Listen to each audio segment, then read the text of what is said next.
गांव की आबादी से दूर सुनसान जगह पर स्थित भगवान शिव के मंदिर में एक पंडित रोज सुबह आकर अपने साथ तांबे के लोटे में लेकर आए जल से भगवान शिव की मूर्ति को स्नान कराता था और उसके बाद मंत्रोच्चारण करते हुए बेलपत्र, पुष्प, कुमकुम, हल्दी, चावल आदि मूर्ति पर चढ़ाकर विधि विधान से भगवान का पूजन करता था। उस मंदिर के आसपास के जंगल में एक ग्वाला गाय भैंस चराने आता था और वह भी रोज भगवान शिव की पूजा करता था।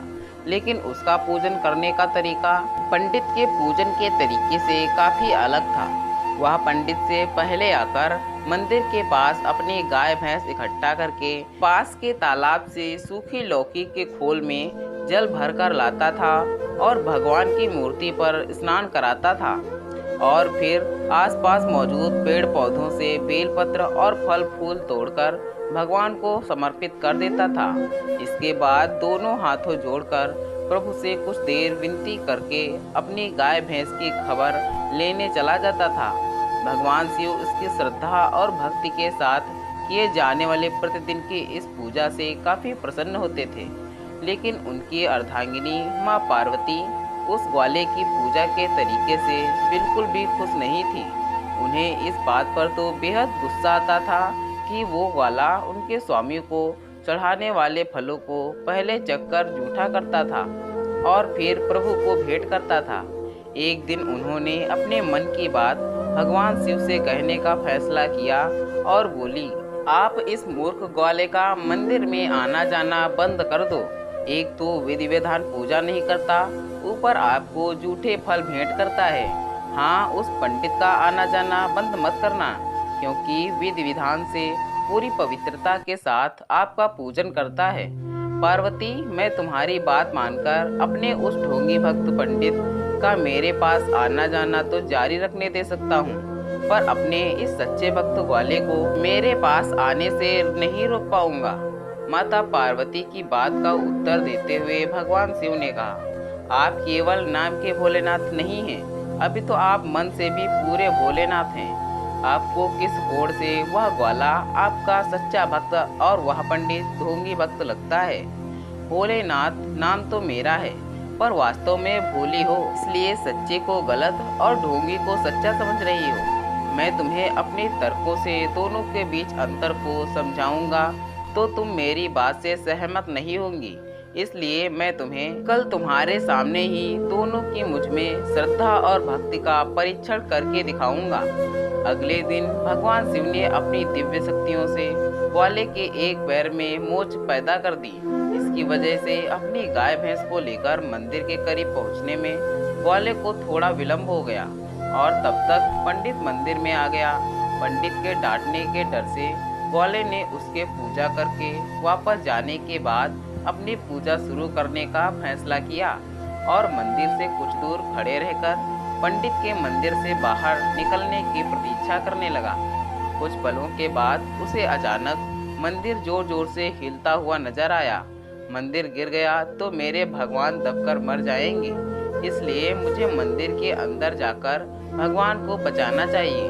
मन ही मन ये बात कहता हुआ ग्वाला तत्काल मंदिर की ओर दौड़ पड़ा। अबे बेवकूफ, कहाँ जा रहा है? मंदिर से घबराकर बाहर निकले पंडित ने उसे मंदिर के अंदर जाते देखकर चिल्लाकर पूछा, भगवान को बचाने। ग्वाले ने बिना रुके जवाब दिया और मंदिर के अंदर जाकर भगवान शिव की मूर्ति पर इस तरह से झुक गया कि मंदिर के किसी भाग के गिरने से मूर्ति को चोट ना पहुँचे। अरे अक्ल के अंधे, वो भगवान नहीं है, पत्थर की मूर्ति है, इसलिए उस पर मंदिर गिरने से उसे कुछ नहीं होगा, लेकिन तू अंदर रहा तो जरूर दबकर मर जाएगा। जल्दी से बाहर आ जा। इस बार ग्वाले ने पंडित की बात का कोई जवाब नहीं दिया, लेकिन वह अपनी जान की चिंता ना कर पूर्ववत मूर्ति के ऊपर झुका रहा। इसके बाद अचानक मंदिर का हिलना डुलना बंद हो गया। मेरे भगवान बच गए। मंदिर गिरने का खतरा टलता देख ग्वाला खुशी से चिल्लाया।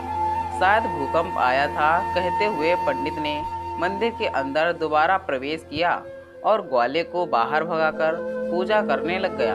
पंडित के पूजा पूरी करने के बाद ग्वाले ने पूजा की और अपनी गाय भैंस चराने चला गया। इसके बाद भगवान शिव ने मुस्कुराकर माँ पार्वती से पूछा, अब बताओ कि मेरा कौन सा भक्त सच्चा और कौन सा ढोंगी है।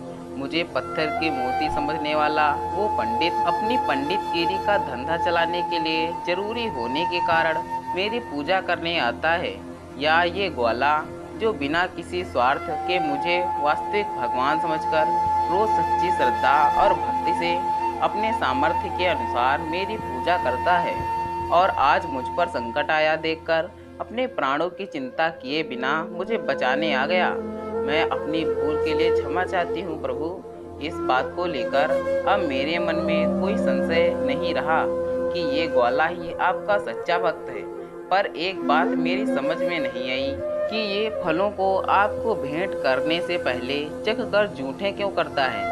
भगवान शिव के प्रश्न का उत्तर देते हुए पार्वती ने पूछा, प्रिय, वो फल जूठे करने के लिए नहीं चखता, अभी तो ये जानने के लिए चखता है कि मुझे जो फल वह भेंट कर रहा है कहीं उनमें से कोई खट्टा या कड़वा तो नहीं है। तब तो ये आपका ये भक्त सचमुच बहुत ही श्रद्धावान है। लेकिन आप क्या अपने इस श्रद्धावान भक्त को जीवन भर गाय भैंस ही चराने लाएंगे? नहीं, मैं इसे धनवान बनाना चाहता हूँ। तो बना दीजिए ना। कैसे बनाऊँ प्रिय?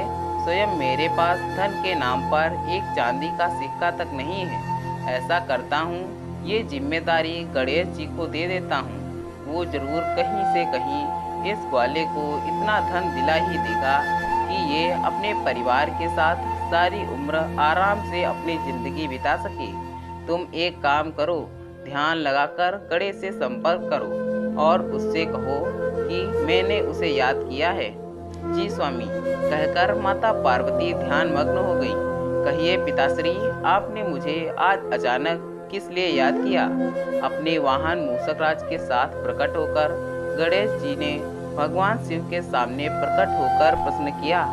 गणेश जी के प्रश्न का उत्तर देते हुए भगवान शिव ने उसे अपने परम भक्त ग्वाले के बारे में बताया और उन्हें ग्वाले को इतना धन दिलाने का आदेश दिया जिससे ग्वाले और उसके परिवार का जीवन आराम से कट सके। आप निश्चिंत हो जाइए, मैं ग्वाले को 2 दिनों के भीतर कहीं ना कहीं से उसके व उसके परिवार के आराम से जीवन यापन करने लायक धन दिला दूंगा। भगवान शिव को आश्वस्त करने के बाद गणेश जी उन्हें और अपनी माता पार्वती को चरण वंदना करके मूषक राज के साथ अदृश्य हो गए। कुछ पलों के बाद वे मूषक राज के साथ पास की एक पहाड़ी पर प्रकट हुए और कुछ ध्यान मग्न होकर अपने पिता के आदेश का पालन करने का उपाय सोचने लगे। कुछ क्षणों के बाद चेहरे पर ऐसे भाव उभरे जैसे आमतौर पर लोगों के चेहरों पर किसी समस्या का हल मिलने पर उभरते हैं।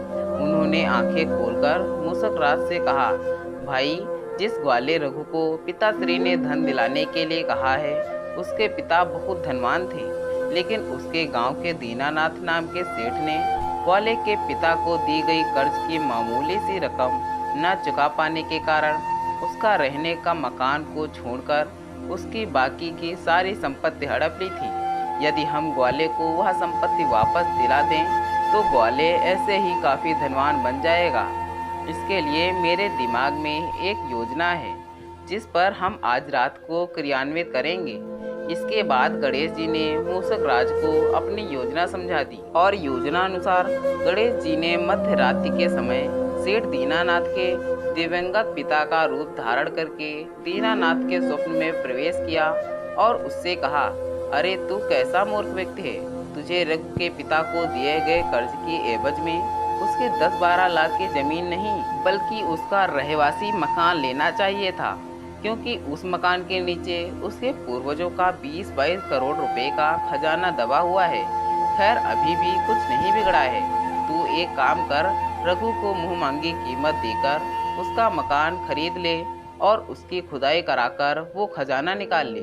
मैं जो कह रहा हूँ उसे तू मिथ्या स्वप्न समझने की भूल मत करना, नहीं तो करोड़ों की संपत्ति प्राप्त करने का अवसर गंवा बैठेगा। चल, मैं तुझे मूषक राज के रूप में प्रत्यक्ष दर्शन देकर तुझे भरोसा दिला देता हूँ कि मैंने सचमुच तेरे स्वप्न में आकर तुझे ये जानकारी दी। अब उठ और मेरे दर्शन कर।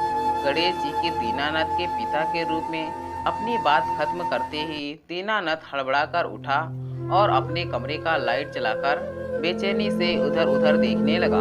वह ये देखकर बेहद हैरान हुआ कि कमरे में एक कोने में किसी हष्ट-पुष्ट बछड़े के आकार का एक चूहा खड़ा है। पिताजी, उसने चूहे से सवाल किया, जिसका चूहे ने हाँ की मुद्रा में सिर हिलाकर जवाब दिया और अदृश्य हो गया।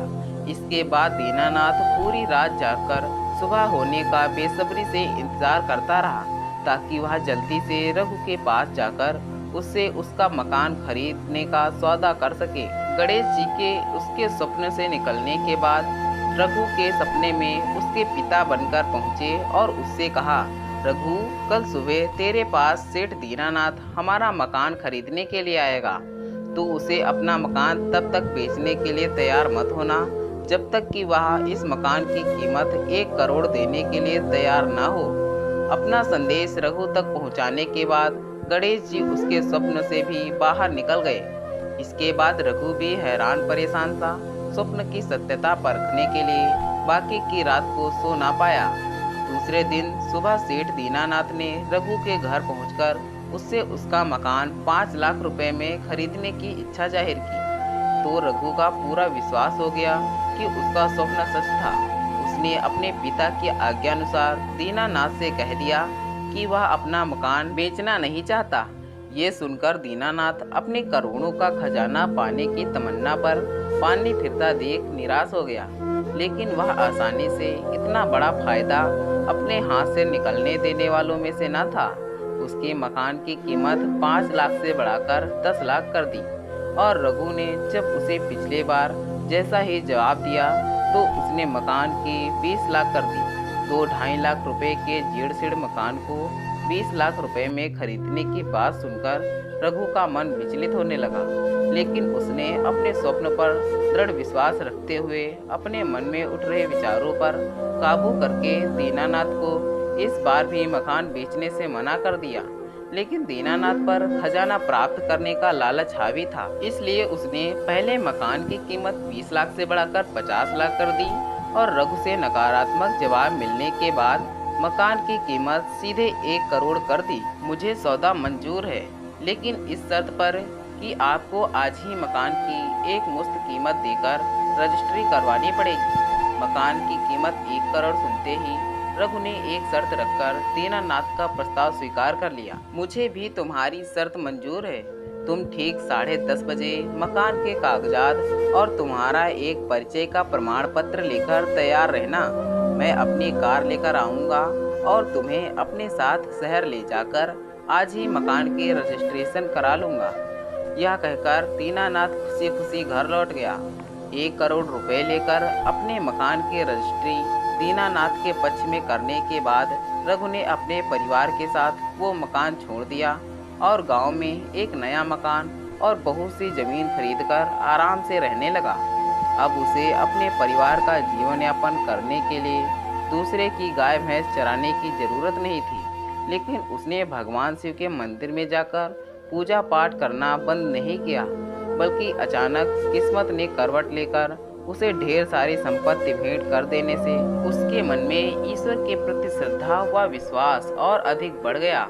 दूसरे दीनानाथ को 50-60 हजार रुपये खर्च करके पूरे मकान के फर्श की खुदाई करने पर मिट्टी, मुरम और पत्थर के अलावा कुछ नहीं मिला। तो उसने इसे अपने पिता की आत्मा की अपने साथ की गई धोखाधड़ी समझकर अगले साल से अपने पिता का श्राद्ध करवाना बंद करने का फैसला कर लिया। तो दोस्तों, यह थी हमारी आज की कहानी। अगर यह कहानी आपको पसंद आई है तो कृपया इसे लाइक करें और कहानी पर अपनी राय देने के लिए इसमें कमेंट करें। दोस्तों, ऐसी ही और कहानियाँ सुनने के लिए हमारे चैनल को सब्सक्राइब करें। धन्यवाद दोस्तों। Thanks for watching this video.